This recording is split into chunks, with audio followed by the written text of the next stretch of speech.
এটা হচ্ছে lake view cafe. এই রেস্টুরেন্টটি অবস্থিত খাজানগর পোড়াদহ থেকে মাত্র 4 কিলো দূরে অবস্থিত এই রেস্টুরেন্টটি। আমরা ওখানেই যাচ্ছি।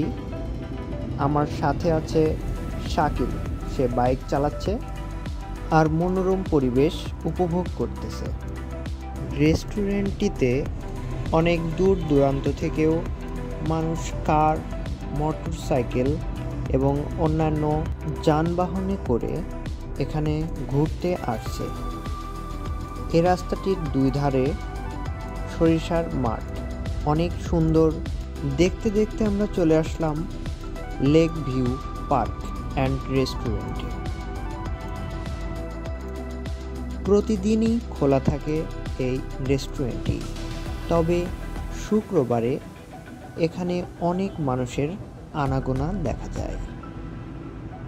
সবথেকে মনোরম পরিবেশ হচ্ছে এই রেস্টুরেন্টের চারিপাশ ঘিরে।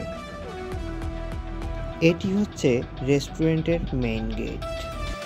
আমরা পিলপিল করে এখন রেস্টুরেন্টের মধ্যে ঢুকতেছি। দেখা যাক রেস্টুরেন্টের ভিতরকার ভিউটা কেমন হয়। আশা করি অনেক সুন্দর এবং মনোরম, মনোমুগ্ধকর। দেখতেই পারছেন বন্ধুরা, অসাধারণ একটি রেস্টুরেন্টের সামনে রয়েছে একটি বিশাল বড় পুকুর। এখানে ছোটদের জন্য রয়েছে বোটে করে অনেক সুন্দর মনোরম পরিবেশ উপভোগ করতে পারছে। লেকটির পাশেই রয়েছে রেল লাইন। অনেক সুন্দর একটা ভিউ পাচ্ছে এখানে ঘুরতে এসে।